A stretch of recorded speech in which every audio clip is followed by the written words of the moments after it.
This right here is the PlayStation 5 Dualsense. Yes, it's powered up because we are going to go hands-on with the PlayStation 5.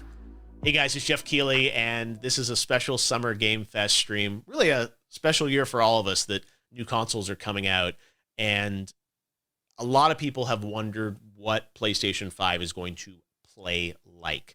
A big part of that is the controller and the experience of playing games, especially because this controller is a little different than the traditional DualShock. And I've got that here, my PS4 Pro DualShock. This is a form factor that really has been around since the original PlayStation, in various different forms. There weren't analog sticks back then. But the DualSense introduces a couple new innovations, and having played it here for a couple of hours, I'll kind of summarize those for you before we get into some gameplay. The big things that I've noticed are the adaptive triggers, the L2 and R2. So outside of the game environment, you just kind of pull these down like any controller. But when you're in a game, there's actually the possibility to create tension points or haptics inside of these adaptive triggers. So imagine pulling this down and feeling the pressure from a bow in a bow and arrow, or even in an action game, pulling this down and feeling active reload points, where designers can actually create tension points as you pull this down at certain percentages, and give the player feedback. So I think that's a unique sensation that is going to have a pretty big impact, I think, longer term on gameplay. The other thing inside of this controller are the haptics. So PlayStation had Rumble for quite some time, but the haptics add another layer to the experience. It's not just sort of one rumble point. So it's not just kind of on or off.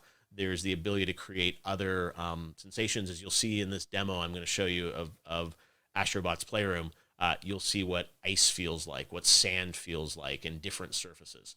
The other thing that I've noticed is that the speaker in the DualSense, it feels like it has much more range than the PlayStation 4 speaker, and it often directly ties into what's happening with the haptics. At least in Astro's Playroom, there's much more variety in the types of sounds coming out of the speaker. And I'm sure every game will use it differently or may not use it as much. But at least in this demo, you really do sense that there's a lot going on with the haptics, and there's sound that ties into it. And then when you combine that with the Tempest 3D engine in PlayStation 5 for the speakers, the sort of harmony between the controller sound and what's happening in the PlayStation 5 is really, really unique and interesting. So those are the things I noticed in it. Some people have asked also about, like, what's the weight of it? What does it feel like? Compared to the DualShock for PS4, it definitely weighs a little bit more, but doesn't feel substantially heavier. And if anything, I think it actually has a little more heft to it, in a good way, that it feels more structured, and there's more sort of inside of it. So centered, but definitely feels good to me. So let's talk about what we're going to play today. What we're going to check out is Astro's Playroom, and that is the game that comes packed with the PlayStation 5. It is pre-installed on the system. You don't even have to download it. And it's not just like a tutorial demo of 15 minutes. It's a multi-hour game. We're going to get to play one section of it today. And I think the reason we're playing this is because it comes with the system, and it really showcases the controller. So, of course, everyone wants to see what Horizon Forbidden West looks like on the system. And this is a demo that is focused, I think, more on the controller and the haptics and the adaptive triggers versus trying to showcase the power of the SSD or, the true graphics horsepower of PS5. So that's all stuff we can look forward to. We've seen those games, at the event, and they look spectacular. So that's another aspect of PS5 that I'm sure hopefully we'll get to see more of in the coming weeks. But at least right now, we're going to look at the controller and how that relates to gameplay with Astro's Playroom. So let's call it up here and go hands-on live with PS5. So you can even hear the sound of my bot walking around. So full 6 degrees of motion as always. Looks like I'm going to have to flick up here on the pad to release my bot.